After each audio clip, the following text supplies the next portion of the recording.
What's going on YouTube? My name is FG3000, I'm back in the place to be and welcome back to Lost Ark. Now one of my favorite features here in Lost Ark is just how respectful of a player's time this game is. Now make no mistake, right? Lost Ark will absolutely take all 24 hours of your day if you let it. However, if you do miss a couple of days, like I just did previously, Lost Ark has this really awesome feature called a rest bonus. Now, rest bonuses are not new to MMOs. World of Warcraft did this way back in 2004. However, Lost Ark does apply these rest bonuses to things like Chaos Dungeons, and Chaos Dungeons are absolutely paramount to your overall progression and boosting your item level in this game. Like if this didn't exist in this game, a lot of people would find themselves really falling far behind. But check this out. So rest bonuses can stack all the way up to 100. As you guys can see, I have 20, and it's really straightforward, right? As you miss days, you build up a rest bonus, and this rest bonus then translates into increased rewards when you finally do log in. And I really like that because this allows you to play the game as an adult, right? If you got real life things that you need to work on, or maybe you're just, you want to take a break from the game,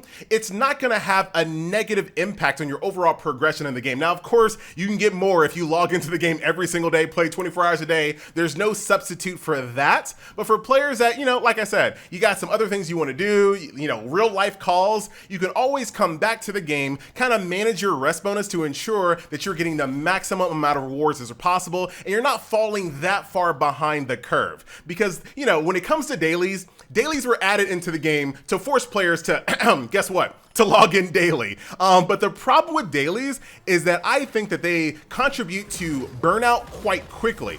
Because think about the last time you started to fall behind in your dailies in a game. Once you kind of miss 3 days, it's easier to miss 6, then it's easy to miss 12, and then the next thing you know, you don't even log into the game anymore because you're like, well, why even bother? I'm so far behind, right? So this is just a smart, really genius move on behalf of the Lost Ark team to try to, once again, allow players to kind of manage their progress in the game by using the rest bonus, which also applies to your Guardian raids as well. Not to mention just dispatch, which I showed in other videos, that you can just use a dispatch to just let the game do it yourself. Now, I wish that you would unlock 2 dispatch slots faster for things like Guardian raids, because I'll tell you what, I already kind of don't want to run Guardian raids on my alts anymore. I know I don't have to, but dude, I'm trying to do some progress. So we'll see how that goes. But hopefully I can get 2 slots unlocked for my dispatches really quickly. That way I can kind of manage my alts a little bit better.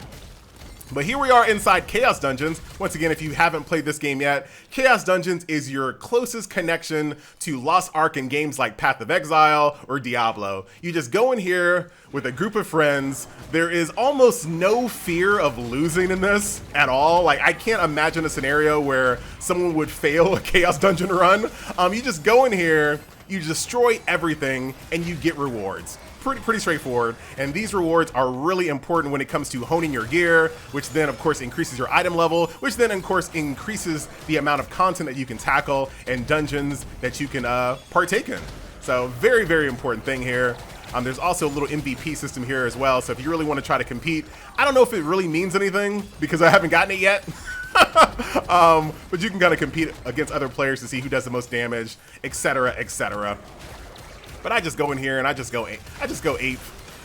Just go at it.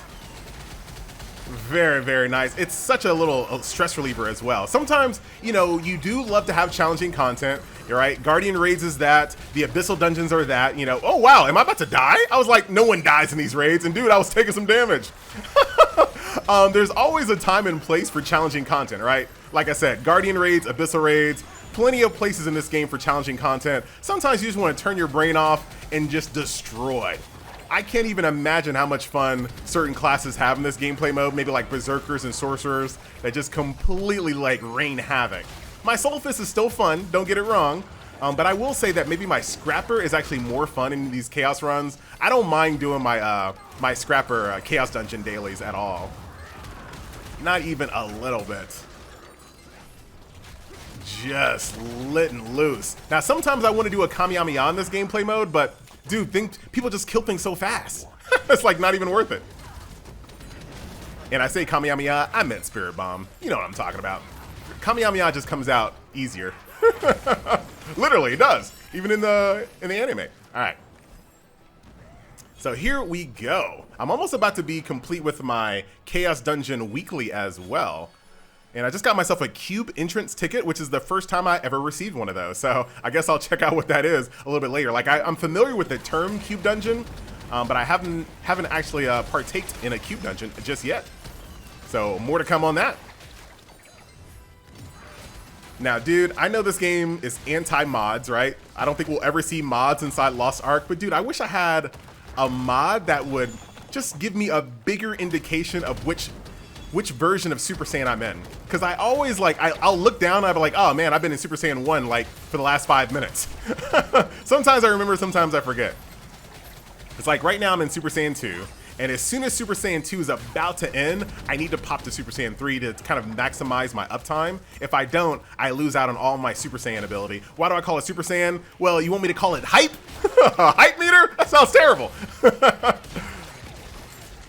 And I guess maybe that's a part of the skill ceiling. You know, players that, you know, pay attention and min-max to the highest level will always have the maximum amount of hype time. So, you know, maybe it's just another way to kind of separate the top tier players from the low tier players. Which one are you, FG? Oh, you know which one I am. I don't even have to say it. You guys know. Don't type it in the comment section either. We'll just pretend like we all on the same sheet of music there. You know what I'm talking about? You know what I'm talking about. Very, very nice. And then we're at 91%. See, I was in Super Saiyan 1. I was in Super Saiyan 1 that entire time. But you can see, it doesn't matter what classes are here. Doesn't matter how well someone's doing. Just go in here. Now, I wonder how this handles, like, what if someone just went AFK? Well, I guess you have to at least pay attention to teleport to the next maps. But could someone just, like, be a jerk and just, like, not do anything? Just sit here and just, like, press next and not do anything? I guess they could, but let's hope that doesn't come to that, because I don't see, it's just such a fun gameplay mode. So, done and done. Damage dealt. I was, like, right there, I guess. I don't know who really won. Oh, look, dude, he literally looks like he's out of Diablo. Great stuff.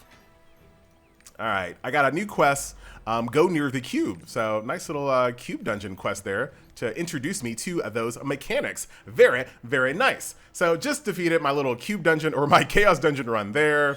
Got myself some fantastic rewards. And now it's time for me to do some honing. So I'll go right over here to this little cute little dwarf chick right over here. She'll load in, don't worry. I promise you she exists. She just goes to another school. And then if you want, you can just speed this up. So check this out. Let me show you a fast way of doing this, right? Go upgrade, max, upgrade, gear honing. Now, usually when you press this button, you get this really, you know, drawn out animation. You got to sit here, you got to watch it. It's just like a waste of time. But if you do it like this, max, gear honing, check results, gear transfer, done. See it's at 11? Watch it again. See this at 9? You watching? I'm giving you guys some pro tips right now. You know, Lazy FG will always find the fastest way to get through something. See, it's at 10 now. You can just bypass the animation by clicking like a madman. Now, dude, I'm already out of freaking stones. My goodness, dude. It gets to the point where these things are really, really hard to come by, like really fast. All right, so we're here in the cube dungeon. I just wanted to check this out. I clicked matchmaking and it was able to find a party for me. So it looks like the recommended item level is 302. My item level is 500. So I think we'll be fine here. But let's go ahead and see what this is all about. A little bonus footage, why not? All right, so basically what cube dungeons are is that every single floor has its own unique challenge. You fight enemies and you might either get a buff or a debuff. So right now on this stage, we have like movement speed plus 50%, which is helpful to us, of course. But sometimes we get, you know, different types of penalties like attack speed reductions or damage reductions. So it just really depends. And basically it's almost kind of like a choose your own, you know, choose your own limits. So we have continued to go through this cube dungeon all the way up into the point where we have built up the potential to get a platinum reward chest. But at any time, if we feel like it's just gotten too hard, we could have just tapped out. So we've already done 13 stages together. I think we're getting very, very close to the end here. But if we felt like, you know what, this is getting too hard, we could have just quit at a silver chest. But nah, dude, we going for that platinum. So right now, attack power plus 200%. Physical damage received plus 200%. So we're going to take a lot of damage from these foes. We're also going to do a lot of damage as well. So very interesting. You probably, you know, want to bring some real friends here. Maybe not do matchmaking. I guess matchmaking works. It just really depends. But this is definitely, you know, a situation where you don't want to waste your cubes, I'm sure. And that's coming from a person who's never even seen the reward. So what do I know? But we about to see. Oh, dude, it keeps going? What? There's something higher than platinum, dude. I thought I was almost done. Oh man, look at this one. You can't even see anything. My sight range has reduced. Very cool. All right, let's see how far this thing goes. All right, diamond chest has to be the biggest chest, right? It just has to be. All we gotta do right now is survive. I'm gonna try to help my team out using some little combat items. You guys know how I am. Use some ranged abilities because you don't want to get stopped, I don't think. Get out of that. I'll take care of you guys. Everything's looking good. Just survive. All right, diamond chest has to be... Okay, I was about to say it's about to go up again. That's what she said. Party recovery? What? All right, so I got this cube diamond chest. So it looks like silver, some star breath for honing, eternal essence. What is that? EXP for your cards. And then the potential for like a blue skill book, I guess. Oh, dude. Oh my God. There's a lot of stuff. All right, guys. So that will do it. Once again, my name is FG3000. Thank you so much for watching this video, and I will see you guys in the next one later.